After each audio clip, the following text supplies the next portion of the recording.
বিশ্বে জ্বালানি তেল ও পণ্য পরিবহনে অন্যতম গুরুত্বপূর্ণ নৌপথ হরমুজ প্রণালী দিয়ে চলাচল করা জাহাজগুলো থেকে টোল আদায়ের পরিকল্পনা অনুমোদন করেছে ইরানের সংসদীয় কমিটি।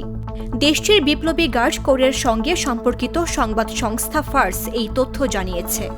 প্রতিবেদনে বলা হয়েছে, ইরানের জাতীয় নিরাপত্তা কমিশনের একজন সদস্য এ পরিকল্পনা অনুমোদনের বিষয়টি নিশ্চিত করেছে। এ পরিকল্পনায় যুক্তরাষ্ট্র আর ইসরায়েলের জাহাজগুলোকে হরমুজ প্রণালী দিয়ে চলাচলে বাধা দেওয়ার কথা উল্লেখ রয়েছে। পরিকল্পনায় আরও বলা হয়েছে, ইরানের বিরুদ্ধে নিষেধাজ্ঞায় অংশগ্রহণকারী অন্যান্য দেশকেও হরমুজ প্রণালী দিয়ে জাহাজ চলাচলে নিষিদ্ধ করা হবে। ফরাসি বার্তা সংস্থা এএফপি জানিয়েছে, হরমুজ প্রণালীতে নতুন টোল ব্যবস্থা ইরানের রাষ্ট্রীয় টেলিভিশন ঘোষণা করেছে। এতে বলা হয়েছে, ওমানের সহযোগিতা নিয়ে এ ব্যবস্থা বাস্তবায়ন করা হবে।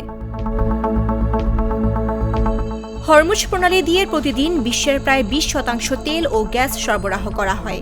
যুদ্ধের কারণে গুরুত্বপূর্ণ এই জলপথ কার্যত বন্ধ হয়ে পড়ায় বিশ্বজুড়ে তেলের মজুত দ্রুত কমতে শুরু করেছে।